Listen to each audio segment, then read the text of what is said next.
नमस्कार, स्वागत है आप सभी का डीडी न्यूज पर। आप देख रहे हैं मिड डे प्राइम। मैं हूं रजनी सेन। अगले 1 घंटे में हम बात करेंगे देश भर की बड़ी खबरों की। बताएंगे कि दुनिया भर में कौन कौन सी खबरों पर है सभी की नजर, क्या कुछ चल रहा है खेल और अर्थ जगत में, और कुछ झलकें फिल्म, कला और संस्कृति के क्षेत्र से। लेकिन सबसे पहले बड़ी खबरें। प्रधानमंत्री मोदी ने 21वीं सदी में स्कूली शिक्षा विषय पर आयोजित एक सम्मेलन को किया संबोधित। कहा, नई राष्ट्रीय शिक्षा नीति नए भारत की नई उम्मीदों और आवश्यकताओं की पूर्ति का है माध्यम।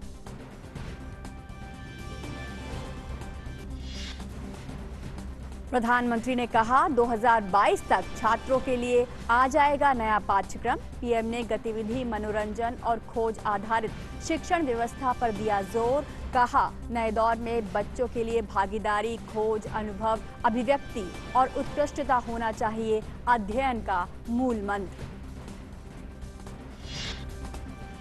प्रधानमंत्री नरेंद्र मोदी ने अमेरिका में हुए 9/11 हमले को किया याद। कहा, अगर मानवता स्वामी विवेकानंद और आचार्य विनोबा भावे के बताए रास्ते पर चलती तो नहीं हुआ होता ऐसा विध्वंस।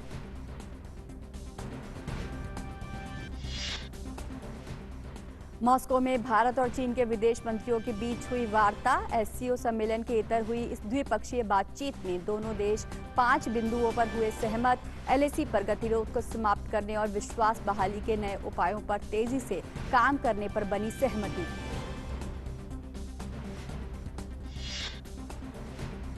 यूरोपीय संघ ने ब्रेक्जिट डील पर ब्रिटेन सरकार के एक तरफा फैसले की निंदा की। निर्णय को बताया समझौते और अंतर्राष्ट्रीय कानून का बेहद गंभीर उल्लंघन। ईयू ने ब्रिटेन के खिलाफ व्यापार प्रतिबंधों की भी दी धमकी।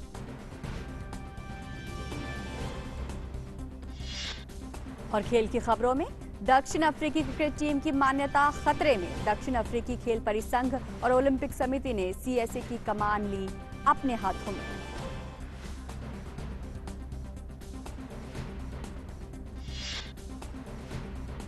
और टेनिस में अमेरिका की सेरेना विलियम्स का 24वां ग्रैंड स्लैम खिताब जीतने का सपना टूटा।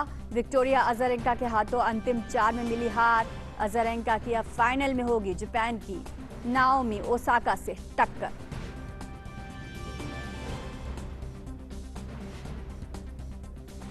और सबसे पहले अब तक की सबसे बड़ी खबर। राष्ट्रीय शिक्षा नीति आने के बाद अब पूरा जोर इसके अमल को लेकर है। प्रधानमंत्री नरेंद्र मोदी ने आज राष्ट्रीय शिक्षा नीति 2020 के अंतर्गत 21वीं सदी में स्कूली शिक्षा विषय पर संगोष्ठी को वीडियो कॉन्फ्रेंसिंग के माध्यम से संबोधित किया। राष्ट्रीय शिक्षा नीति के अमल और सभी जिम्मेदार लोगों तक इसे पहुंचाने के लिए शिक्षक पर्व का आयोजन किया जा रहा है। ये पर्व 8 से 25 सितंबर तक चलेगा। अपने संबोधन में पीएम ने कहा कि राष्ट्रीय शिक्षा नीति 21वीं सदी के भारत को नई दिशा देने वाली है। ये एक ऐसा क्षण है जिसमें नए युग के निर्माण के बीज पड़े हैं। आज हम सभी एक ऐसे क्षण का हिस्सा बन रहे हैं जो हमारे देश के भविष्य निर्माण की नींव डाल रहा है। एक ऐसा क्षण है जिसमें नए युग के निर्माण के बीज पड़े हैं। राष्ट्रीय शिक्षा नीति 21वीं सदी के भारत को नई दिशा देने वाली है। पीएम ने कहा कि पुरानी शिक्षा व्यवस्था को बदलना उतना ही जरूरी था जितना किसी खराब हुए ब्लैक बोर्ड को बदलना आवश्यक होता है। पिछले 3 दशकों में दुनिया का हर क्षेत्र बदल गया, हर व्यवस्था बदल गई। इन 3 दशकों में हमारे जीवन का शायद ही कोई पक्ष हो जो पहले जैसा ही रहा हो, लेकिन वो मार्ग जिस पर चलते हुए समाज भविष्य की तरफ बढ़ता है, हमारी शिक्षा व्यवस्था वो अब भी पुराने ढर्रे पर ही चल रही थी। पुरानी शिक्षा व्यवस्था को बदलना उतना ही आवश्यक था जितना किसी खराब हुए ब्लैक बोर्ड को बदलना आवश्यक होता है। पीएम ने नई राष्ट्रीय शिक्षा नीति को नए भारत की नई उम्मीदों की नई आवश्यकताओं की पूर्ति बताया। उन्होंने कहा कि नई राष्ट्रीय शिक्षा नीति पिछले 4-5 वर्षों की कड़ी मेहनत का नतीजा है। नई राष्ट्रीय शिक्षा नीति भी नए भारत की नई उम्मीदों की नई आवश्यकताओं की पूर्ति का एक सशक्त माध्यम है। इसके पीछे पिछले 4-5 वर्षों की कड़ी मेहनत है। हर क्षेत्र, हर विद्या, हर भाषा के लोगों ने इस पर दिन रात काम किया है।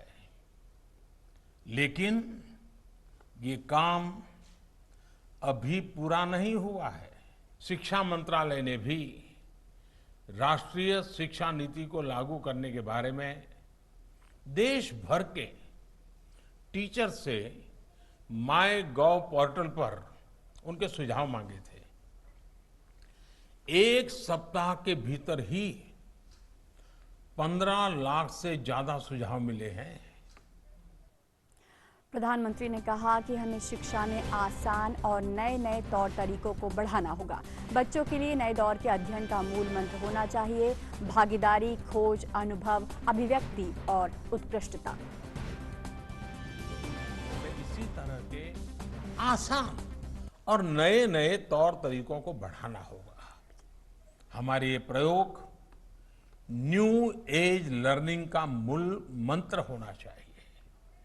एंगेज, एक्सप्लोर, एक्सपीरियंस, एक्सप्रेस और एक्सेल, यानी कि स्टूडेंट्स अपने रुचि के हिसाब में गतिविधियों में, घटनाओं में, प्रोजेक्ट्स में एंगेज हो, इसे अपने हिसाब से एक्सप्लोर करें। इन गतिविधियों, घटनाओं, प्रोजेक्ट्स को विभिन्न दृष्टिकोण अपने एक्सपीरियंस से सीखें। ये उनका पर्सनल एक्सपीरियंस हो सकता है या कोलैबोरेटिव एक्सपीरियंस हो सकता है। फिर बच्चे रचनात्मक तरीके से एक्सप्रेस करना सीखें। इन सब को मिलाकर ही फिर एक्सेल करने का रास्ता बनता है। तो राष्ट्रीय शिक्षा नीति अपने आप में देश का स्वरूप बदलने वाली हो सकती है अगर इसे प्रभावी तौर पर अमल में लाया गया, जिसकी हर तरफ से भरसक कोशिश की जा रही है। और आज प्रधानमंत्री ने अपने संवाद में भी इस बात की घोषणा की है। इस माध्यम से बताया है पूरे देश को कि जो नीति है वो केवल छात्रों के लिए नहीं बल्कि शिक्षकों और अभिभावकों के लिए भी बेहद महत्वपूर्ण है, क्योंकि जो भी बना बनाया ढर्रा था वो ढर्रा यहाँ पर टूटने वाला है। अगर 21वीं सदी में स्कूली शिक्षा पर सम्मेलन जो आज हुआ उसमें संवाद की बात करें तो पीएम ने कहा है कि देश के भविष्य निर्माण की नींव डालने वाले क्षण का आप हिस्सा बन रहे हैं, भविष्य के अहम पल का आप हिस्सा बन रहे हैं। राष्ट्रीय शिक्षा नीति भारत को नई दिशा देने वाली है। जैसे पढ़ेगा वैसे बढ़ेगा देश। पिछले 3 दशक में सभी क्षेत्रों में बहुत बदलाव आए हैं और उन बदलावों का समावेश जो है वो शिक्षा में होना भी अनिवार्य होना चाहिए। हमारी शिक्षा व्यवस्था पुराने ढर्रे पर ही चल रही थी, इसलिए उसमें बदलाव को जरूरी बताया है पीएम ने। इसके अलावा नई शिक्षा नीति भी नए भारत की जरूरतों, उसकी आवश्यकताओं की पूर्ति का सशक्त माध्यम है। नई शिक्षा नीति में जो भी बदलाव होंगे वो देश के बदलावों से जुड़े होंगे। हर क्षेत्र और विधा के लोगों ने शिक्षा नीति पर दिन रात काम किया है। 4-5 सालों की कड़ी मेहनत के बाद ये नीति सामने आई है। राष्ट्रीय शिक्षा नीति को प्रभावी तरीके से लागू करना है। नीति बन चुकी है, लेकिन अब उसे अमली जामा पहनाना बेहद जरूरी है। सफलतापूर्वक लागू करने के लिए क्या करने का सवाल जायज और जरूरी, किस तरीके से इसे अब कामयाब बनाया जाए। अनेक नए विचार सामने आए, लोगों से सुझाव मांगे गए थे, शिक्षकों से सुझाव मांगे गए थे और वो सुझाव सामने आए हैं। शिक्षा नीति को लागू करने के अभियान में प्राचार्य और शिक्षक उत्साह से भाग ले रहे हैं। तो एक 2 तरफा तरीके से लोगों को इसमें जोड़ा जा रहा है। MyGov पर एक सप्ताह के भीतर 15 लाख से ज्यादा सुझाव मिले हैं। तो साझेदारी की नीति भी है ये। शिक्षा नीति में पुरानी 10+2 की जगह 5+3+3+4 की व्यवस्था सोच कर की गई है। एक बड़ा बदलाव है जिसमें पुराने ढर्रे को पूरी तरह से बदलने की तरफ कदम बढ़ाया गया है। बच्चों का मन मस्तिष्क वैज्ञानिक और तार्किक तरीके से सोचे, लॉजिकल एजुकेशन, साइंटिफिक टेम्परामेंट की ओर जोर है। किस तरीके से बच्चों को सिखाया जाए, गणितीय चिंतन सोचने का एक तरीका है जो हमारी शिक्षा का पहले भी आधार रहा था, उसे और आधार बनाया जाएगा। नई नीति में मूलभूत शिक्षा पर ध्यान दिया गया है। जो आधार है शिक्षा का, उस मूलभूत शिक्षा पर ध्यान है। छात्र अपनी रुचि के हिसाब से विषयों से इंगेज हों। पुरानी व्यवस्था जिसमें केवल एक विषय लेकर छात्र पढ़ा करते थे, वो व्यवस्था हटाई गई है। छात्र अपने पर्सनल एक्सपीरियंस और कोलैबोरेटिव एक्सपीरियंस से सीखें। साझा अनुभव उन छात्रों को शेयर करने का मौका मिलेगा, यहाँ पर अनुभव साझा करने का मौका मिलेंगे। इंगेज, एक्सप्लोर, एक्सपीरियंस, एक्सेल, ये न्यू एज लर्निंग के मूल मंत्र हैं। 5E की जो बात कर रहे हैं प्रधानमंत्री की, कैसे छात्रों का समग्र विकास हो सके, उसके लिए उन्होंने ये मूल मंत्र दिए हैं। कई साथी प्रैक्टिकल एक्सपीरियंस से दूर रह जाते हैं, यहाँ पर विद्यार्थियों की बात कर रहे हैं। व्यवहारिक ज्ञान किस तरीके से उनके भीतर डाला जाए, इस पर जोर है। कई देशों के लिए डीप स्किल की जरूरत होती है, दक्षता पर जोर है कि केवल किताबी पढ़ाई ना हो बल्कि छात्रों के भीतर दक्षता का भी समावेश हो। कई देशों के लिए डीप स्किल जरूरत होती है। अस्पताल, फायर स्टेशन का दौरा भी छात्रों को सीखने का हिस्सा हो सकता है। किस तरीके से उनको उन क्षेत्रों से जोड़ा जाए जहां पर उन्हें व्यवहारिक ज्ञान की बेहद जरूरत है। इसके अलावा प्रधानमंत्री के संवाद की कुछ अहम बातें भी हम आपको बताते चलें। छात्रों को कोई भी विषय चुनने की आज़ादी हो, ये बड़ी अहम बातें हैं जो इस नई शिक्षा नीति की आधार हैं और स्वरूप को बदलने में एक महत्वपूर्ण भूमिका निभाएंगी। मार्कशीट की जगह हॉलिस्टिक मार्कशीट पर जोर रहेगा। अंकों की जगह दक्षता की बात होगी। यहाँ पर छात्रों की प्रतिभा, संभावना और दक्षता के आधार पर उनका इवैल्यूएशन होगा, उनका मूल्यांकन होगा, ना कि नंबरों के आधार पर। सिखाने की भाषा आसान हो, ये बहुत ही अहम बात है। जिस जुबान में उन्हें तालीम दी जा रही है, अध्ययन करवाया जा रहा है, वो भाषा आसान होनी चाहिए। बच्चों की ऊर्जा भाषा पर खर्च ना होकर उन्हें आसानी से समझ में आए। पूर्व में देखा गया है कि कई अहम विषय कठिन भाषा में होने के कारण बच्चों को उन्हें समझने में मुश्किल होती थी। मातृभाषा को भी सिखाने का माध्यम बनाया जाए। प्रधानमंत्री ने यहाँ पर उदाहरण भी दिया था ऐसे देशों का जहाँ पर प्राइमरी एजुकेशन में जो एजुकेशन का हिस्सा है वो मदर टंग है, मातृभाषा है, जिससे बच्चों को सीखने में, समझने में आसानी होती है। तो जिस तरीके से ये मूल मंत्र बताए हैं प्रधानमंत्री ने आज NEP के, राष्ट्रीय शिक्षा नीति के, वो कहीं ना कहीं छात्रों के समग्र विकास की बात करते हैं और किस तरीके से इस शिक्षा नीति में जो चीज़ें बताई गई हैं वो न केवल इस शिक्षा नीति को, छात्रों के भविष्य को बदलने वाली होगी बल्कि पूरे देश का स्वरूप इस शिक्षा नीति से बदल सकता है। और इस पर बात करने के लिए हमारे साथ जुड़ रहे हैं हमारे संवाददाता अरुण शर्मा। अरुण, आज राष्ट्रीय शिक्षा नीति के बारे में जो अहम बातें प्रधानमंत्री ने बताई हैं, अगर उन पर अमली जामा उनको पहनाया गया, जिसकी भरसक कोशिश शुरू भी हो गई है, तो निश्चित तौर पर पूरे ही देश का भविष्य और उसका स्वरूप बदल सकता है। बिल्कुल रजनी, अगर हम इसको इस तरह से समझें कि अगर टेक्नोलॉजी की बात करें या फिर ग्लोबली जो रिक्वायरमेंट होती है ह्यूमन रिसोर्स की, स्किल्ड मैन पावर की, ये पल पल ग्रेजुअली इनकी रिक्वायरमेंट चेंज होती जा रही है। ऐसे में जो हमारी एजुकेशन पॉलिसी थी, यानी कि जो देश की एजुकेशन पॉलिसी है, 3.5 दशक से वही की वही पुरानी चल रही थी। तो सरकार ने इस कार्यकाल में ये कोशिश की कि कैसे नई एजुकेशन पॉलिसी को लाया जाए जो कि ग्लोबली कॉम्पिटिटिव हो और एक ग्लोबल मैन पावर को बनाने के अंदर, ग्लोबल ह्यूमन रिसोर्स जनरेट करने की दिशा के अंदर काफी महत्वपूर्ण रोल निभाए। सरकार ने 4 से 5 साल का समय लिया, एक तरह से तमाम जो स्टेक होल्डर्स थे उनको ऑनबोर्ड किया, उनसे बातचीत की। यानी कि एक एजुकेशन के लिए जितने स्टेक होल्डर्स जो इसमें इन्वॉल्व होते सबसे बातचीत की है, एजुकेशनिस्ट से बात की है, जो एकेडमिशियंस है उनसे बात की। उसके बाद में इस एजुकेशन पॉलिसी को डिजाइन किया गया है। इस एजुकेशन पॉलिसी की अगर बात की जाए तो 3 इंपॉर्टेंट पिलर्स है इस एजुकेशन पॉलिसी के। सबसे पहले कि ये एजुकेशन पॉलिसी फ्लेक्सिबिलिटी प्रोवाइड करती है अपने, जहां तक हम छात्रों की बात करते हो तो मुझे याद है रजनी के मेरे और आपके समय जब हम लोग स्कूल में पढ़ा करते थे तो अगर किसी के पास मैथ सब्जेक्ट होता था, अगर वो म्यूजिक लेना चाहता था वो नहीं ले सकता था। किसी का फिजिक्स सब्जेक्ट होता था और अगर वो कोई ह्यूमैनिटीज या कॉमर्स का सब्जेक्ट पढ़ना चाहता था तो वो नहीं ले सकता था। लेकिन एजुकेशन पॉलिसी आज की तारीख में पैशन को भी फॉलो करने को कहती है और आप जिस चीज को पढ़ना चाहते हैं उसको भी फॉलो करने पर फोकस करती है। यानी कि आपका जो पैशन सब्जेक्ट है, अगर म्यूजिक है तो उसको भी पढ़ सकते हैं, अगर आप प्रैक्टिकलिटी में मैथ्स को पढ़ना चाहते हैं तो उसको भी पढ़ सकते हैं। आपको फ्लेक्सिबिलिटी देती है। दूसरी सबसे बड़ी बात है एक्सेसिबिलिटी के ऊपर फोकस है कि कैसे एक्सेस दिया जाए। तो सरकार का फोकस है कि नेशनल एजुकेशन पॉलिसी के माध्यम से 2035 तक 50% ग्रॉस एनरोलमेंट रेशियो हो सके, यानी कि ज्यादा से ज्यादा बच्चे ऑनबोर्ड आ सके, सबको एजुकेशन प्रोवाइड की जा सके। और last but not the least जो कि सबसे इंपॉर्टेंट है, जो कि मॉडर्नाइजेशन पे फोकस किया गया है। हम लोग 10+2 के फोकस पे चल रहे थे अभी तक, यानी कि एक पहली कक्षा से लेकर 10वीं कक्षा तक के जो बच्चे हैं सबको एक ढर्रे में तोल देते थे कि सबको एक ही तरह का ट्रीटमेंट और बिल्कुल। सबका एक ही तरह का इवैल्यूएशन होता था। लेकिन अब 5+3+3+4 के कॉन्सेप्ट को लाया गया है, यानी कि पहले 5 में आपका फाउंडेशन को मजबूत किया जाएगा, दूसरी थर्ड सेगमेंट के अंदर आपका जो होगा वो प्रिपेरेटरी लेवल को डेवलप किया जाएगा,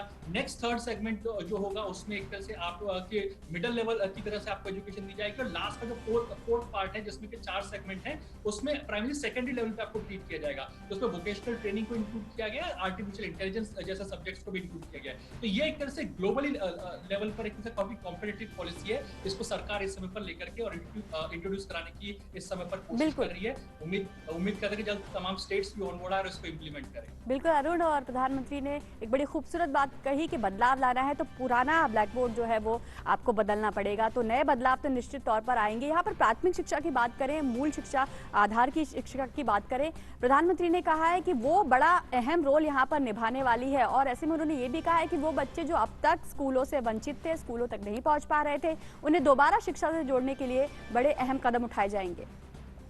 बिल्कुल, अभी तक हम लोग जो स्टूडेंट्स को, बच्चों को जो आकलन करते थे वो रिपोर्ट कार्ड के माध्यम से आकलन करते थे, लेकिन एजुकेशन पॉलिसी इस बात पर फोकस करती है कि कैसे हम प्रोग्रेस कार्ड एक तरह से बच्चे का बना सके, जिसमें केवल टीचर्स रिपोर्ट कार्ड या नंबर ना दें, पेरेंट्स का भी इन्वॉल्वमेंट हो इवैल्यूएशन के अंदर, टीचर्स का भी इन्वॉल्वमेंट हो इवैल्यूएशन के अंदर, और एक सर्वांगीण विकास हो सके जहां तक बच्चों की बात की जाती है। प्रधानमंत्री नरेंद्र मोदी ने आज 5 E's का एक तरह से एग्जांपल दिया, और एक बात है कि जो न्यू एजुकेशन पॉलिसी जिसकी हम बात करें, जो नेशनल एजुकेशन पॉलिसी को लाया गया है, ये एक तरह से बच्चों को एंगेज कराने में इंपॉर्टेंट रोल निभाए। इसके तहत बच्चे अब चीजों को एक्सप्लोर खुद करें, एक्सपीरियंस करें, अपने आप को एक्सप्रेस करें और साथ ही साथ इसको में एक्सेल करें। तो 5E का मंत्र एक तरह से लब्बो लुबाब है कि कैसे प्रधानमंत्री नरेंद्र मोदी इस बात पर फोकस कर रहे हैं कि बच्चों को प्रैक्टिकल नॉलेज ज्यादा से ज्यादा मिल सके, बजाय के केवल किताबी ज्ञान मिल सके। तो जो नई जो एजुकेशन पॉलिसी की जो हम बात कर रहे हैं इस समय पर, इसका फोकस इस बात पर है कि कैसे हम इंटेंट और कंटेंट में एक तरह से रिफॉर्मिस्ट बदलाव लेकर के आ सके, तो इसको ट्रांसफॉर्म करके रख सके,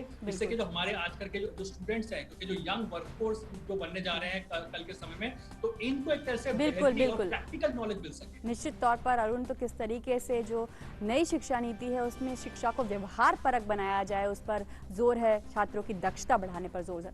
बहुत बहुत शुक्रिया अरुण आपका इस तमाम जानकारी के लिए।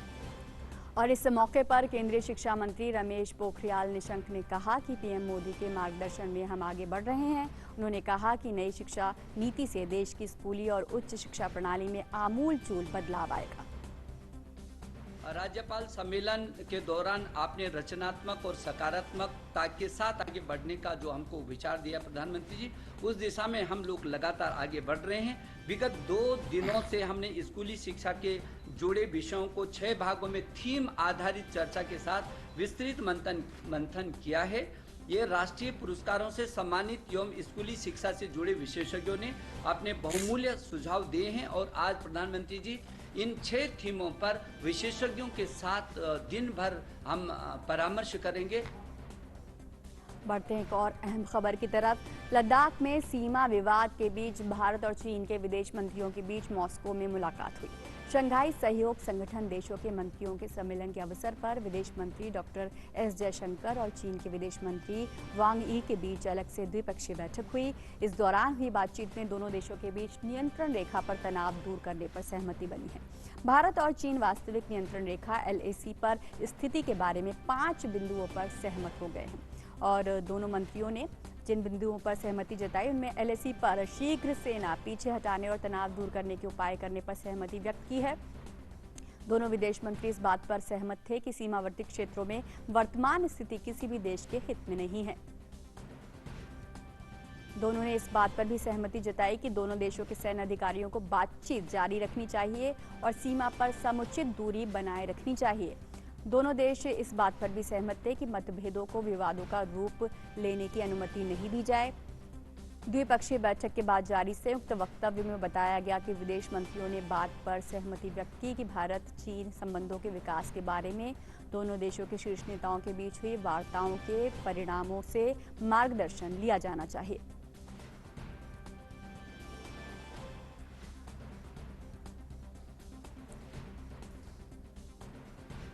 और इस बीच विदेश मंत्रालय ने कहा है कि दोनों देशों के मंत्रियों ने सभी मौजूदा समझौतों और भारत चीन सीमा मामलों संबंधी नियमों का अनुपालन करने और सीमावर्ती क्षेत्रों में शांति और स्थिरता बनाए रखने पर भी सहमति जताई है। तो बड़ी अहम बैठक यहाँ पर चल रही थी और इसमें 5 बिंदुओं पर जो है वो सहमति बनी है भारत और चीन के बीच जो विदेश मंत्री स्तर की वार्ता हुई।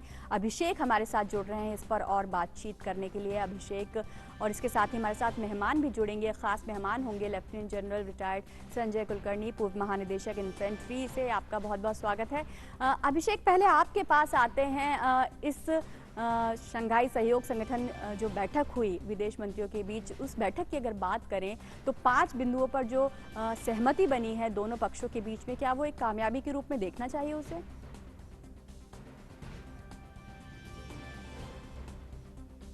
अभिषेक, क्या आपको मेरी आवाज मिल रही है?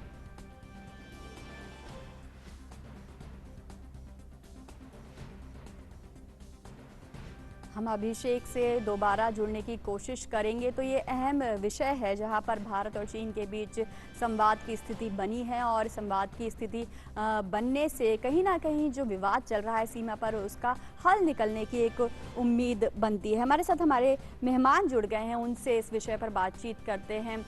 लेफ्टिनेंट जनरल कुलकर्णी जी हमारे साथ मौजूद हैं। आपको बहुत स्वागत है। अगर इस विषय पर सफलता के पक्ष की बात करें और बात करें दोनों विदेश मंत्रियों के बीच जो बातचीत हुई है, क्या उसे एक कामयाबी के तौर पर देखा जा सकता है? क्योंकि बातचीत तो इससे पहले भी हर स्तर पर दोनों देशों के बीच हो चुकी है।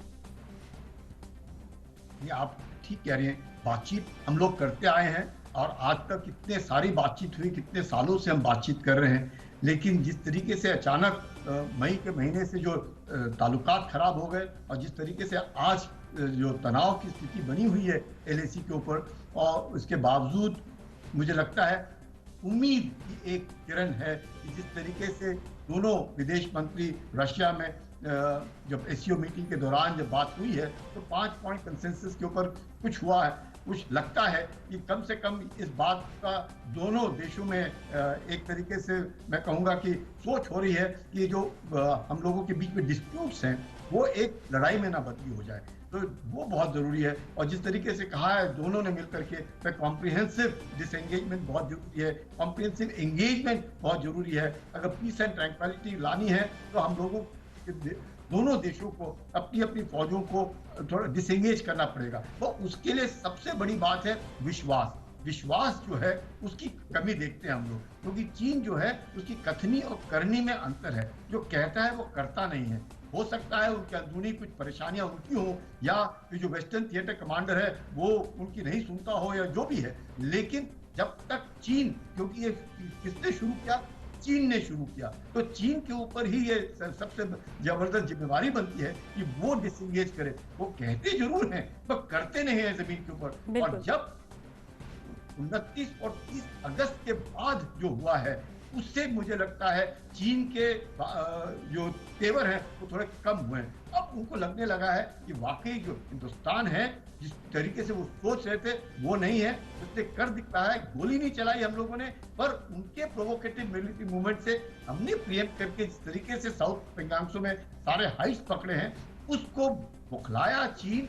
7 सितंबर को पहली बार, मैं कहूँगा पहली बार 45 साल के बाद चीन ने गोली चलाई, चाहे हवा में चलाई चाहे हमको डराने के लिए चलाई, गोली चलाई। तो मुझे लगता है रूल्स ऑफ एंगेजमेंट चेंज होने के बाद अब शायद चीन को लगा कि अब जो मामला है वो इतना आसान नहीं है। एक छोटी सी गलती से, एक चिंगारी से आग लगने का खतरा है। तो मुझे लगता है बहुत अच्छी बात है कि दोनों देश बातचीत करेंगे और मसला सुलझाने की कोशिश करेंगे। जो भी है कैसे भी है, बातचीत से अगर मसला सुलझता है बहुत अच्छी बात है।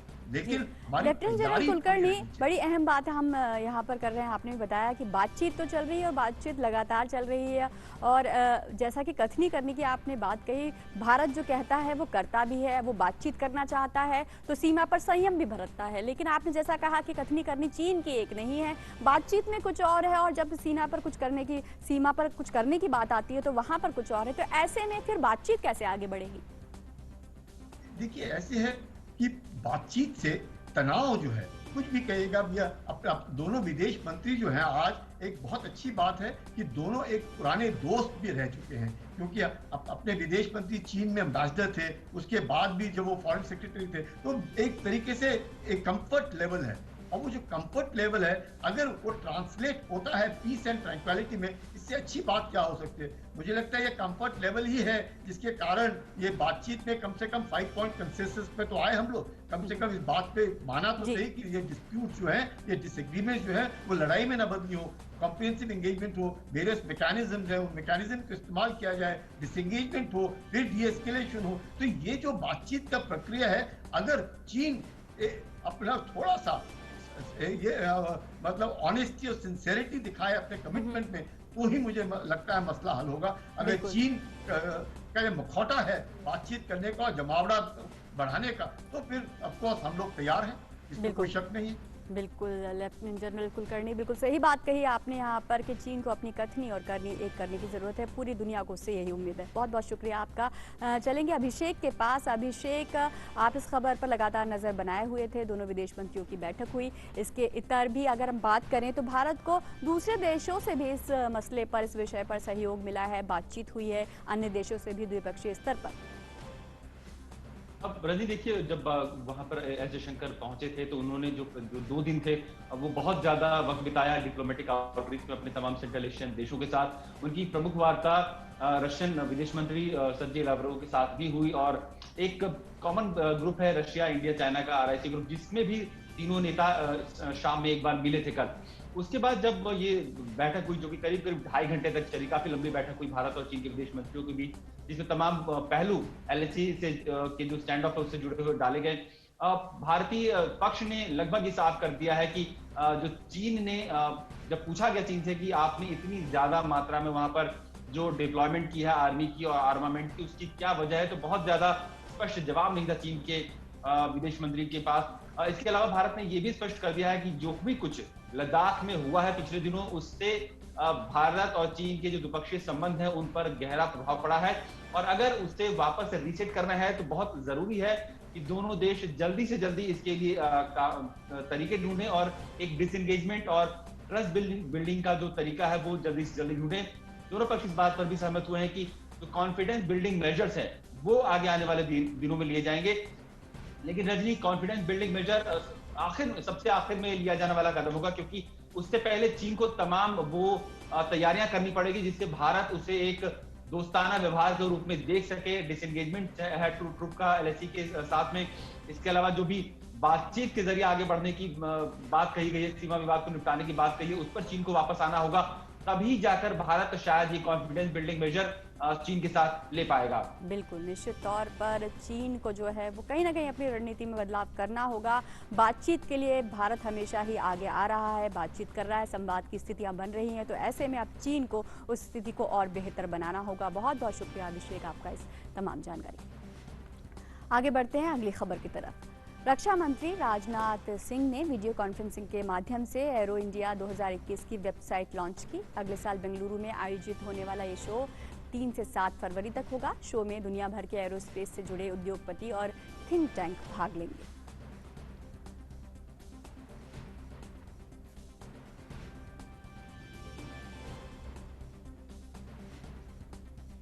मुंबई सेशंस कोर्ट में रिया चक्रवर्ती समेत सभी आरोपियों की जमानत याचिका खारिज कर दी गई है। रिया को अब भायखला जेल में ही रहना होगा। मजिस्ट्रेट कोर्ट में अर्जी खारिज होने के बाद रिया चक्रवर्ती के वकील सतीश मानिशिंदे ने सेशन कोर्ट में जमानत की अर्जी दी थी। रिया के साथ उनके भाई शौविक चक्रवर्ती, अब्दुल बासित, जैद विलात्रा, दीपेश सावंत और सैमुअल मिरांडा ड्रग्स मामले में आरोपी हैं।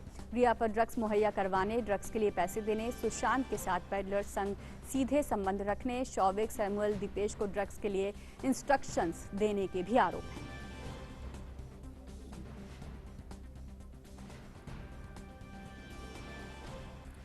और इस विषय पर और बातचीत के लिए मुंबई से हमारे साथ जुड़ रहे हमारे संवाददाता योगेश शीतल। योगेश, आज सभी आरोपियों की जो है वो जमानत याचिका खारिज कर दी गई है, अब क्या उनके पास आगे का रास्ता है? देखिए, आगे का रास्ता बॉम्बे उच्च न्यायालय ही है, क्योंकि मजिस्ट्रेट कोर्ट के बाद सेशंस कोर्ट जो लोअर कोर्ट है, जहां पे special designated court NDPS court में ये मामला सुना जा रहा था। कल इस मामले में दोनों पक्षों की दलील जो है वो पूरी हो गई थी। डिफेंस की तरफ से सतीश माने सिंधे ने दलील दी थी और एनडीपीएस की तरफ से जो पब्लिक प्रोसिक्यूटर है उन्होंने दलीलें दी थी। जो दलील का अहम हिस्सा यही था कि एक तो 27A के तहत जो एनडीपीएस एक्ट है उसके 27A के तहत ये मामला दर्ज है। दूसरा ये था कि जो प्रकरण किया था उसमें विटनेसेस जो थे, विटनेसेस के स्टेटमेंट भी इंक्लूड किए गए थे। ये दो मुख्य ग्राउंड था जिसके आधार पर पूरा का पूरा केस फिलहाल बना था। और इसके पूरी दलील के बाद जो है आज जमानत याचिका जो है वो खारिज कर दी गई है। रिया चक्रवर्ती, सोविक और जो बाकी के और जो 4 आरोपी हैं उनकी याचिका जो है खारिज कर दी गई। सतीश माने सिंधे ने बताया है कि वो अभी बॉम्बे उच्च न्यायालय की तरफ रुख करेंगे या नहीं करेंगे, वो जजमेंट की कॉपी आने के बाद उसको देखकर डिसाइड किया जाएगा कि किस आधार पे जो है जमानत याचिका खारिज की गई है। हालांकि एनसीबी की तरफ से पहले ही कहा गया है कि जो केस है वो काफी मजबूत है। रिया चक्रवर्ती और जो अन्य आरोपी हैं उनके खिलाफ केस बहुत जो है वो मजबूत है। और उसी हम कह सकते हैं कि एनसीबी का पलड़ा यहाँ पे फिलहाल लीगली पॉइंट ऑफ व्यू से अगर देखें तो एनसीबी का पलड़ा अब तक इस मामले में भारी रहा है और 2 जमानत याचिका जो अब तक इस मामले में खारिज की जा चुकी है। बिल्कुल, तो रिया समेत अन्य आरोपियों की जमानत याचिका खारिज कर दी गई है। बहुत बहुत शुक्रिया योगेश आपका इस जानकारी के लिए। आगे बढ़ते हैं। अभिनेत्री कंगना रनौत ने कांग्रेस अध्यक्ष सोनिया गांधी से महाराष्ट्र सरकार की करतूतों को लेकर सवाल पूछा है। कंगना ने अपने ट्वीट में कांग्रेस पर संविधान की उसूलों को दरकिनार करने का आरोप लगाया है। उन्होंने सोनिया गांधी से ट्वीट कर पूछा है कि महाराष्ट्र में आपकी सरकार द्वारा मुझे प्रताड़ित किया जा रहा है। एक महिला होने के नाते इससे आपको दुख नहीं होता? क्या आप डॉक्टर अंबेडकर द्वारा दिए गए संविधान के सिद्धांतों को बनाए रखने के लिए अपनी सरकार से अनुरोध नहीं कर सकती? कंगना ने आगे कहा कि आप पश्चिमी देशों में पली बढ़ी और भारत में रही, निश्चित ही आप महिलाओं के संघर्ष से अवगत होंगी। इतिहास आपकी चुप्पी और उदासीनता को आंकेगा जब आपकी सरकार एक महिला का उत्पीड़न कर रही है और कानून व्यवस्था का मजाक उड़ा रही है। मुझे उम्मीद है कि आप हस्तक्षेप करेंगी।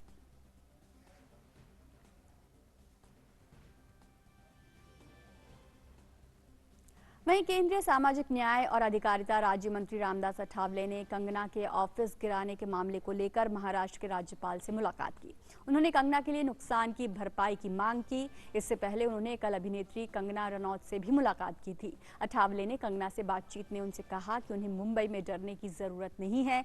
अठावले ने आरोप लगाया कि शिवसेना शासित बीएमसी द्वारा उपनगर बांद्रा में कंगना के बंगले के कुछ हिस्से को बदले की भावना से ढाया गया और इसमें महाराष्ट्र सरकार की भूमिका थी। आगे बढ़ते हैं। 12 सितंबर से दिल्ली मेट्रो की सभी लाइनों पर सेवा सामान्य रूप से शुरू हो जाएगी। दिल्ली मेट्रो के प्रबंध निदेशक डॉक्टर मंगू सिंह ने मेट्रो में यात्रा करने वाले यात्रियों से अपील की है कि वे समय से पहले अपने कार्यालय के लिए निकलें और हो सके तो पीक आवर में कम से कम मेट्रो का इस्तेमाल करें ताकि मेट्रो में कम भीड़ हो सके। उन्होंने ये भी कहा कि पहले जहां एक कोच में 250 लोग यात्रा किया करते थे, फिलहाल उसमें अब केवल 50 लोगों को ही जाने दिया जा रहा है। दिल्ली मेट्रो में यात्रा करने वाले मेरे सभी साथियों, जैसा कि आप जानते हैं कि कल से दिल्ली मेट्रो की सर्विसेज सभी लाइनों पर चालू हो जाएंगी। नॉर्मल टाइमिंग्स हैं, उस पर सर्विसेज अवेलेबल रहेंगी कल से। लेकिन मैं आपका ध्यान इस ओर दिलाना चाहता हूं कि सोशल डिस्टेंसिंग नॉर्म्स के चलते जो हमारी कैपेसिटी है मेट्रो की वो काफ़ी रिड्यूस्ड हो गई है। जैसे कि हम 250-300 पैसेंजर एक कोच में पहले ले जाते थे, अब वो कैपेसिटी घटकर सिर्फ 50 रह गई है। तो इस बात को ध्यान में रखते हुए मेरा आपसे अनुरोध है कि आप अपनी यात्रा इस तरह से प्लान करें कि आप पीक आवर्स को अवॉइड करें। अगर आप ऐसा करेंगे तो दिल्ली मेट्रो आपको अच्छी और बेहतर सुविधा और सर्विस प्रदान कर सकती है, क्योंकि उस सिनेरियो में हम ज़्यादा लोगों को कैरी कर सकते हैं, ज़्यादा पैसेंजर्स को कैरी कर सकते हैं। तो मेरी ये आपसे अनुरोध है, दिल्ली मेट्रो की बेहतर सेवा बनाने में आप हमारा सहयोग करिए। और अब बात आपकी सेहत से जुड़ी हुई। भारत में कोरोना मरीजों के लिए बेहतर स्वास्थ्य सुविधाओं की बदौलत अब तक ठीक होने वाले मरीजों की संख्या 34,71,000 के ऊपर हो गई है। देश में कोरोना से रिकवरी दर सुधरकर 77.74% हो गई है। पिछले 24 घंटों में 72,939 मरीज ठीक हुए हैं। वहीं मृत्यु दर भी घटकर 1.68% हो गई है।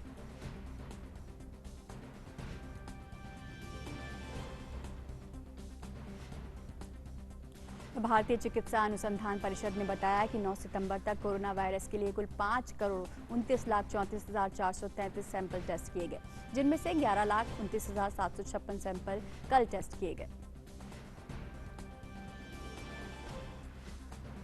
और देश में कोरोना मरीजों के ठीक होने की संख्या में अभूतपूर्व उछाल आया है। स्वास्थ्य मंत्रालय ने ट्वीट कर बताया है कि पिछले 29 दिनों में कोरोना मरीजों के ठीक होने और अस्पताल से छुट्टी पाने वालों की संख्या में 100% से ज्यादा की वृद्धि हुई है। देश में 16 अगस्त को जहां 16.95 लाख कोरोना मरीज ठीक हुए थे, वहीं 10 सितंबर को 34.71 लाख कोरोना मरीज इलाज कराकर सेहतमंद हो चुके हैं। स्वास्थ्य मंत्रालय ने कहा कि देश में व्यापक पैमाने पर कोरोना नमूनों की जांच, होम आइसोलेशन और अस्पतालों में त्वरित और प्रभावी उपचार और आईसीयू डॉक्टर्स के इलाज करने की क्षमता में बढ़ोतरी के कारण सक्रिय रूप से देश में कोरोना मरीजों के ठीक होने की दर में इजाफा हुआ है।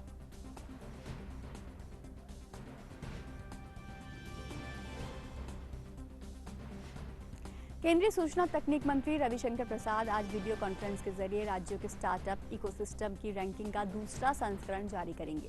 केंद्रीय मंत्री पीयूष गोयल भी इस अवसर पर उपस्थित रहेंगे। इस अभ्यास में कुल 22 राज्यों और 3 केंद्र शासित प्रदेशों ने भाग लिया। स्टार्टअप परितंत्र के स्वतंत्र विशेषज्ञों वाली एक मूल्यांकन समिति ने विभिन्न मापदंडों पर प्रतिक्रियाओं का विस्तृत मूल्यांकन किया। कई मापदंडों के तहत लाभार्थियों से सीधी प्रतिक्रिया प्राप्त की गई। क्रियान्वयन स्तर पर वास्तविकता का पता लगाने के लिए लाभार्थियों को 11 अलग अलग भाषाओं में 60,000 से ज्यादा कॉल किए गए। राज्य स्टार्टअप रैंकिंग फ्रेमवर्क 2019 में 7 व्यापक सुधार क्षेत्र हैं, जिसमें 30 कार्य बिंदु हैं। इन कार्य बिंदुओं में संस्थागत समर्थन, आसान अनुपालन, सार्वजनिक खरीद, मानदंडों में छूट, इंक्यूबेशन समर्थन, सीड फंडिंग सहायता, उद्यम अनुदान सहायता और जागरूकता और आउटरीच शामिल हैं। रैंकिंग प्रक्रिया में एक रूपता स्थापित करने और मानकीकरण सुनिश्चित करने के लिए राज्यों और केंद्र शासित प्रदेशों को 2 समूहों में बांटा गया है। दिल्ली को छोड़कर सभी यूटी और असम को छोड़कर पूर्वोत्तर के सभी राज्य एक समूह में हैं, जबकि अन्य सभी राज्यों को दूसरे समूह में रखा गया है। सभी राज्यों और केंद्र शासित प्रदेशों के मंत्री और वरिष्ठ सरकारी अधिकारी इस कार्यक्रम में वीडियो कॉन्फ्रेंसिंग के माध्यम से भाग लेंगे। और सरकार ने बैंक उधारकर्ताओं को राहत के आकलन के लिए विशेषज्ञ समिति बनाई है। वित्त मंत्रालय ने ब्याज की छूट और ब्याज पर छूट और अन्य संबंधित मुद्दों के संदर्भ में मांगी गई राहत के संबंध में विशेषज्ञ के एक समूह का गठन किया है। समिति में पूर्व कैग राजीव महर्षि, रिजर्व बैंक से जुड़े रहे doctor Ravindra Dholakia, state bank के पूर्व प्रबंध निदेशक बी श्रीराम शामिल हैं। समिति के सदस्य कोविड-19 संबंधित अधिस्थगन पर ब्याज की छूट और ब्याज पर छूट देने से अर्थव्यवस्था पर वित्तीय स्थिरता पर जो प्रभाव पड़ा है उसे मापने का काम करेंगे। और इस विषय पर और बातचीत के लिए जुड़ रहे हैं हमारे संवाददाता अजय मिश्रा। अजय, ये विशेष समिति गठित की गई है ताकि सभी बिंदुओं पर विस्तार से उसकी समीक्षा की जा सके। क्या कुछ निकलकर सामने आ सकता है? देखिए रजनी, आपकी आवाज थोड़ी मुझे कम आ रही, लेकिन ये मामला जब लॉकडाउन शुरू हुआ था तब का है। गजेंद्र सिंह जो कि आगरा के रहने वाले हैं, उनकी एक चश्मे की दुकान है, उन्होंने ये सुप्रीम कोर्ट में प्ली दी थी कि जो मोरेटोरियम है, यानी जिस आरबीआई ने जो ये कहा कि 6 महीने के लिए ईएमआई डेफर की जा सकती है, उस अवधि के लिए इंटरेस्ट नहीं लगाया जाना चाहिए। उन्होंने ये प्ली दी कि मेरी आमदनी बिल्कुल ठप है, मेरी कोई आमदनी नहीं हो रही है, इसलिए सुप्रीम कोर्ट से गुजारिश है कि इस पर फैसला दे, इस अवधि के लिए इंटरेस्ट नहीं लगाया जाना चाहिए। अब उसके बाद जब सुनवाई हुई तो केंद्र सरकार ने कहा कि बैंकों की जो वित्तीय स्थिति है उसको भी ध्यान में रखना बहुत जरूरी है, और अगर सरकार ऐसा फैसला लेती है या आरबीआई ऐसा फैसला लेता है कि बैंक इंटरेस्ट न लें इस 6 महीने के मॉरेटोरियम के पीरियड के लिए, तो जीडीपी को 1% का नुकसान हो सकता है। यह भी दलील दी गई कि बैंकों की जो आय है वो इंटरेस्ट मार्जिन, यानी जो ये इंटरेस्ट लेती है बैंक, उसी को ऊपर निर्भर करती है, तो इससे वित्तीय स्थिरता पर भी असर पड़ेगा। उसके बाद ये सुनवाई का सिलसिला लगातार जारी है। फाइनेंस मिनिस्ट्री से कंसल्टेशन की बात कही जो सरकार की तरफ से वकील थे, उसके बाद आरबीआई से विचार विमर्श हुआ, और अब मिनिस्ट्री ऑफ फाइनेंस ने एक एक्सपर्ट कमेटी का गठन किया है, जो कि पूर्व सीएजी और फाइनेंस सेक्रेटरी भी रह चुके हैं राजीव महर्षि जी, उनकी अध्यक्षता में ये जो कमेटी गठित की गई है वो 1 हफ्ते के भीतर इस बात पर फैसला लेगी और सरकार को रिकमेंडेशन देगी कि इंटरेस्ट वेवर होना चाहिए या नहीं होना चाहिए। तो 1 हफ्ते के बाद जब कोई रिपोर्ट आएगी तो इसमें स्पष्ट हो पाएगा कि सरकार का क्या कुछ रुख रहेगा, और उसको लेकर के ये सुप्रीम कोर्ट जा सकती है सरकार। बिल्कुल, जो ब्याज की दरों में छूट दी गई है उससे जीडीपी को जो नुकसान होगा उसकी समीक्षा करने के लिए यह विशेष समिति गठित की गई है जो रिपोर्ट अपने 1 हफ्ते में दे सकती है। बहुत शुक्रिया अजय आपका इस तमाम जानकारी के लिए। अब बात उन खबरों की जो दुनिया भर में सुर्खियों में छाई हुई हैं। इस समय पूरी दुनिया कोविड-19 महामारी की मार झेल रही है और संक्रमण के मामले हर दिन लगातार बढ़ रहे हैं। वर्ल्डोमीटर के ताज़ा आंकड़ों के मुताबिक दुनिया भर में कोरोना के अब तक 2,83,21,000 से ज़्यादा मामले सामने आ चुके हैं। इसके अलावा दुनिया में कोरोना वायरस के कारण मरने वालों की संख्या 9,13,000 के आंकड़े को पार कर चुकी है। वहीं दुनिया भर में कोरोना से अब तक 2,03,35,000 से ज़्यादा लोग ठीक हो चुके हैं। इस महामारी के कारण अमेरिका सबसे ज्यादा बुरी तरह से प्रभावित हुआ है। अमेरिका में पिछले 24 घंटों में 36,000 से ज्यादा संक्रमण के नए मामले सामने आए हैं, जिससे देश में कुल संक्रमितों की संख्या 65,88,000 से ज्यादा हो चुकी है, जबकि 1,96,000 से ज्यादा लोग इस महामारी के कारण अपनी जान गंवा चुके हैं। देश में कैलिफोर्निया, टेक्सास, फ्लोरिडा और न्यूयॉर्क सबसे ज्यादा प्रभावित हैं। अमेरिकी सीनेट ने गुरुवार को रिपब्लिकन को खारिज कर दिया, जिसने कोरोना वायरस के लिए लगभग $300 बिलियन सहायता राशि का प्रावधान था। वहीं डेमोक्रेट ने इस बिल में ज्यादा धन की मांग करते हुए इसे सिरे से खारिज कर दिया। सीनेट में इस बिल के लिए आवश्यक 60 मतों को जुटाने में असफल रहने के कारण रिपब्लिकन इसे आगे बढ़ाने में विफल रहा है। और संयुक्त राष्ट्र महासचिव एंटोनियो गुटेरेस ने विश्व स्वास्थ्य संगठन के ACT एक्सीलरेटर कार्यक्रम के लिए अगले 3 महीनों में $15 बिलियन सहित $35 बिलियन से ज्यादा की मांग का आह्वान किया है। एंटोनियो गुटेरेस ने इस कार्यक्रम के तहत कोविड-19 के खिलाफ वैक्सीन और उपचार के लिए सहायता राशि की अपील की है। यूएन प्रमुख ने कहा है कि अब तक केवल $3 बिलियन का योगदान हुआ है, जो आवश्यक 10% से काफी कम है। खास बात यह है कि यूरोपीय संघ, ब्रिटेन, जापान और अमेरिका सहित विभिन्न देश वैक्सीन को लेकर अलग से द्विपक्षीय समझौते करने में लगे हैं, जिसके कारण विश्व स्वास्थ्य संगठन को कार्यक्रम के लिए जरूरी धनराशि नहीं मिल पा रही है। वहीं यूरोपीय आयोग पहले ही कोवैक्स वैक्सीन के लिए $474 मिलियन देने का वादा कर चुका है। और यूरोपीय संघ ने लंदन में आपात बैठक के बाद चेतावनी दी है कि व्यापार पर ब्रिटेन का नया विधेयक ब्रेक्जिट समझौते का गंभीर उल्लंघन होगा। यूरोपीय संघ ने कहा है कि इससे भरोसे को गंभीर क्षति पहुंची है। ब्रिटेन ने जनवरी में यूरोपीय संघ से अलग होने के संबंधित हस्ताक्षरित समझौते के कुछ भागों को फिर से लिखने के बारे में विधेयक प्रकाशित किया है। इस बीच ब्रिटेन के कैबिनेट मंत्री माइकल गोव ने कहा है कि देश ने साफ कर दिया है कि वे विधेयक वापस नहीं लेंगे। ब्रिटेन की सरकार का कहना है कि देश में संसद का ही प्रभुत्व है, जिसके तहत वे ब्रिटेन के अंतर्राष्ट्रीय समझौते के दायित्वों के विरुद्ध कानून पारित कर सकती है। और न्यूयॉर्क आज 11 सितंबर 2001 के आतंकवादी हमलों की 19वीं बरसी मना रहा है, जिसने शहर के प्रसिद्ध वर्ल्ड ट्रेड सेंटर के 2 टावरों को पूरी तरह से तबाह कर दिया था। इस आतंकवादी हमले में करीब 3,000 लोग मारे गए थे, जिनकी याद हर साल वार्षिक समारोह का आयोजन होता है। इनकी स्मृति में शहर में 19वीं बरसी के मौके पर स्मारक और संग्रहालय में विभिन्न तरह की तैयारियां चल रही हैं। इस बार कोरोना वायरस महामारी के कारण संग्रहालय पीड़ितों परिवारों के पूर्व लिखित संदेशों को अपनी वेबसाइट पर स्ट्रीम करेगा। वहीं स्मारकों को लोगों के लिए दोपहर में खोल दिया जाएगा, जबकि हमले के पीड़ितों के परिवारों को सुबह आने की अनुमति दी गई थी। और प्रधानमंत्री नरेंद्र मोदी ने आज अमेरिका में हुए 9/11 हमले को याद किया। पीएम ने कहा कि अगर मानवता स्वामी विवेकानंद और आचार्य विनोबा भावे के रास्ते पर चलती तो ऐसा विध्वंस नहीं हुआ होता। पीएम ने आचार्य विनोबा भावे की जयंती के अवसर पर ट्वीट कर कहा कि आज 11 सितंबर को हम भारत में 2 महत्वपूर्ण घटनाओं को मनाते हैं। आदरणीय आचार्य विनोबा भावे की उनकी 125वीं जयंती पर प्रणाम। आचार्य विनोबा भावे महात्मा गांधी के सच्चे अनुयायियों में से एक थे। उन्होंने सामाजिक सशक्तिकरण और शिक्षा पर बहुत जोर दिया। गौ सेवा के प्रति उनका जुनून अनुकरणीय था। वे अपनी विनम्रता और सादगी के कारण कई लोगों के प्रिय बने। पीएम ने अपने अगले ट्वीट में कहा कि आज के दिन स्वामी विवेकानंद ने शिकागो में अपना उत्कृष्ट भाषण दिया। 1893 में स्वामी विवेकानंद के संबोधन ने भारत के लोकाचार की भावना और उन मूल्यों का पूर्ण प्रदर्शन किया था जो हमारी भूमि का एक अभिन्न अंग है। मैं युवाओं से उनके भाषण को पढ़ने का आग्रह करता हूँ। इन महापुरुषों के पास पूरी मानवता को सिखाने के लिए बहुत कुछ है। वहीं अमेरिका में हुए 9/11 हमले को याद करते हुए पीएम ने ट्वीट कर कहा कि अमेरिका में आज के दिन हुए नृशंस हमले को दुनिया 9/11 के रूप में याद करती है। यदि मानव जाति आचार्य विनोबा भावे के जय जगत के रास्ते पर और स्वामी विवेकानंद द्वारा 1893 में दिए गए वैश्विक बंधुत्व के संदेश पर चली होती तो जो विनाश हुआ वह नहीं होता। और मिड डे प्राइम में फिलहाल वक्त है एक छोटे से ब्रेक का। आप देखते रहिए डीडी न्यूज।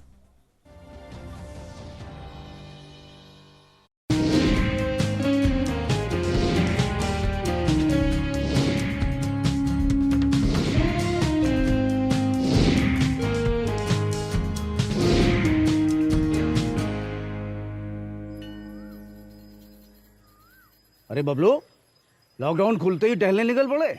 महामारी अभी फैली हुई है। सरपंच जी टहलने नहीं, काम पे वापस जा रहे हैं। तुझे डर नहीं लगता वायरस पकड़ लेगा? पहले थोड़ा बहुत डर लगता था, फिर पता चला कि अगर मैंने पूरी सावधानी बरती तो ये बीमारी होने की संभावना कम है। सबसे महत्वपूर्ण है ये मास्क। काम पर मास्क हमेशा पहनूंगा, समय समय पर हाथ धोता रहूंगा और दूसरों से हर वक्त कम से कम 2 गज की दूरी बनाए रखूंगा। खुद को, दूसरों को और अपने परिवार वालों को भी सुरक्षित रखूंगा। अरे भाई, मेरी जिम्मेदारी बनती है तुझे चेतावनी देना, तो दे दिया। जब देश के मेडिकल और स्वच्छता कर्मचारी रोज कोरोना वायरस से लड़ने का काम कर रहे हैं तो हमारी भी तो जिम्मेदारी बनती है अपना काम करने की। बबलू, तुझे कुछ हो गया तो? बात करेंगे यूएस ओपन की खबरों के साथ, जहां 23 बार की ग्रैंड स्लैम चैंपियन अमेरिका की सेरेना विलियम्स यूएस ओपन से बाहर हो गई हैं।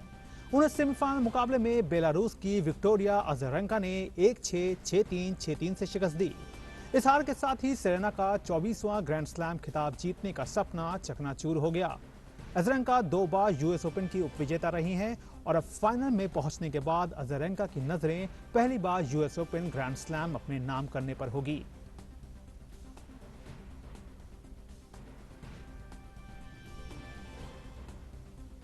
वहीं जापान की नाओमी ओसाका ने भी फाइनल में जगह बनाने में सफलता हासिल की। ओसाका ने सेमीफाइनल मैच में अमेरिका की जेनिफर ब्रैडी को 7-6, 3-6, 6-3 से मात दी। ओसाका अब फाइनल में विक्टोरिया अज़रेंका से भिड़ेंगी। ओसाका का 3 साल में दूसरा ये यूएस ओपन फाइनल होगा। वो 2018 में सेरेना को मात देकर चैंपियन बनी थी। वहीं पुरुष वर्गों की बात करें तो आज इसी प्रतियोगिता के पुरुष वर्ग में सेमीफाइनल मुकाबले खेले जाएंगे, जहां पहले सेमीफाइनल में स्पेन के पैब्लो कैरेनो बुस्टा के सामने जर्मनी के अलेक्जेंडर ज़्वेरेव की चुनौती होगी। वहीं दूसरे सेमीफाइनल मैच में रूस के डेनियल मेदवेदेव ऑस्ट्रिया के डोमिनिक थीम से सामने होंगे।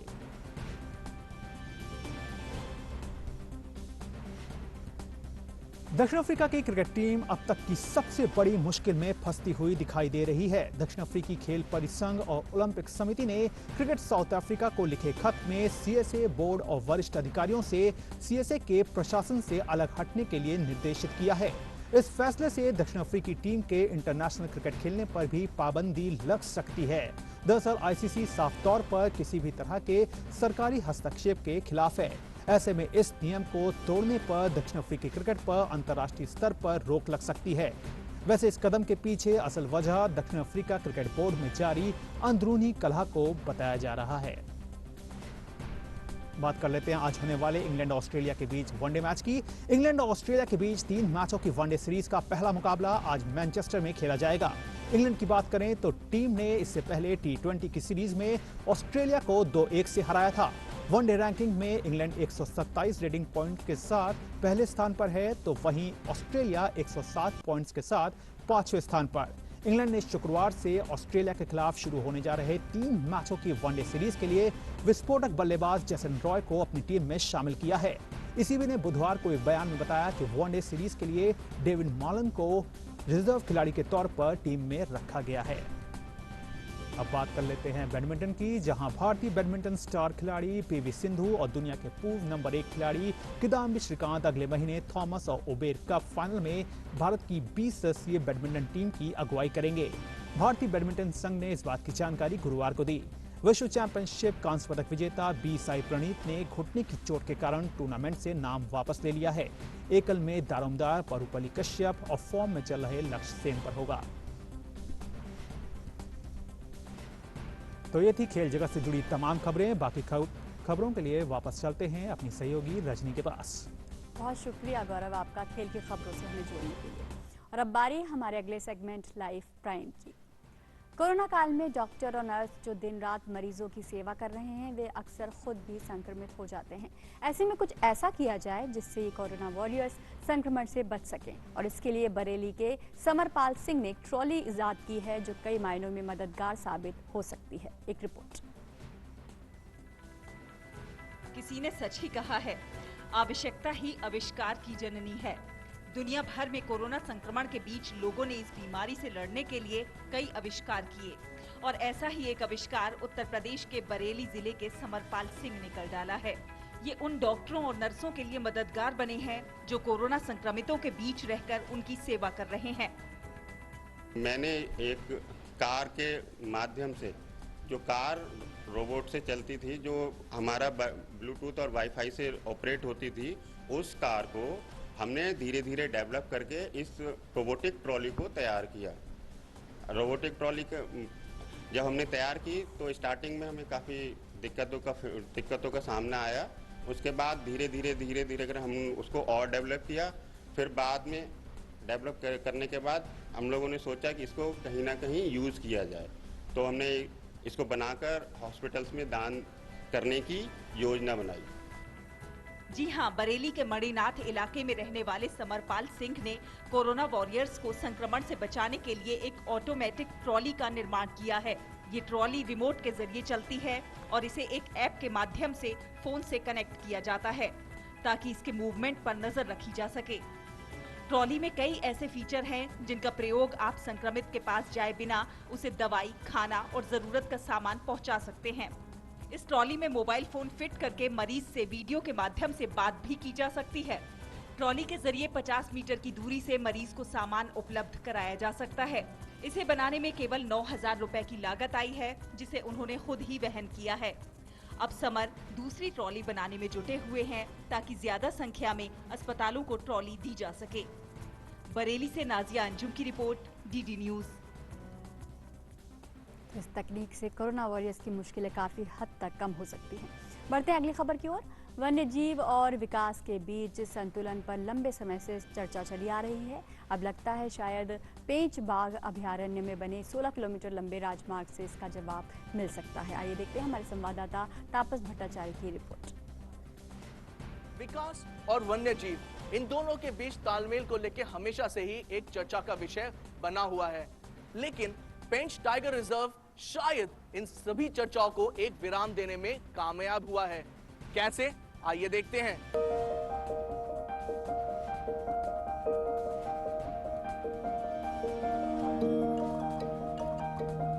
सिवनी नागपुर राजमार्ग पर बना नया एलिवेटेड सड़क संरक्षणवादियों के बीच चर्चा का विषय बना हुआ है। पेंच बाघ अभयारण्य के बीच से गुजरते हुए एलिवेटेड सड़क से न केवल इन क्षेत्र के लोगों को फायदा पहुंचा है, बल्कि राष्ट्रीय राजमार्ग संख्या 44 के चारों तरफ वन्य जीवों को संरक्षित करने में भी मदद मिल रही है। मध्य भारत को देश में दीर्घकालिक बाघ संरक्षण के अच्छी क्षमता वाले क्षेत्रों में से एक के रूप में देखा जाता है। पेंच बाघ अभयारण्य में जंगली जानवरों के लिए देश का पहला समर्पित गलियारा बनाया गया है, जिससे कि मिटिगेशन उपायों के तहत मध्य भारत में जंगली जानवरों की मृत्यु दर को कम करने और बाघों की आबादी को बढ़ाने में लंबे समय तक मदद मिलेगी। पेंच बाघ अभयारण्य से सटे जंगलों के बीच से गुजरते हुए राष्ट्रीय राजमार्ग संख्या 44 पर 16.1 किलोमीटर लंबे एलिवेटेड सड़क और पेंच नवेगांव नागझीरा बाघ गलियारे पर वन्य जीवों को पार करने के लिए 9 क्रॉसिंग संरचनाओं का निर्माण किया गया है। यह देश में जानवरों के लिए बना पहला समर्पित अंडरपास है, जो दुनिया में सबसे बड़ा अंडरपास भी है। इन गलियारों को जानवरों की आवाजाही पर नजर रखने के लिए सीसीटीवी कैमरों से लैस किया गया है। These underpasses represent one of the most interesting examples of the conservation and the development, where the road building agencies have been able to make a road, a 4-lane highway, and the developmental and for the conservation, these mitigation measures have been proposed along this highway. There are more than 20,000 kilometers of roads which pass to the protected areas, and these mitigation measures on NH7 is just the beginning. जानवरों के लिए 5 underpass और 4 मामूली पुलों सहित 9 crossing संरचनाएं बनाई गई हैं। रिसस मकाक और ग्रे लंगूर को छोड़कर 18 जंगली जानवरों की प्रजातियां इन अंडरपासों का उपयोग करते हुए पाई गई।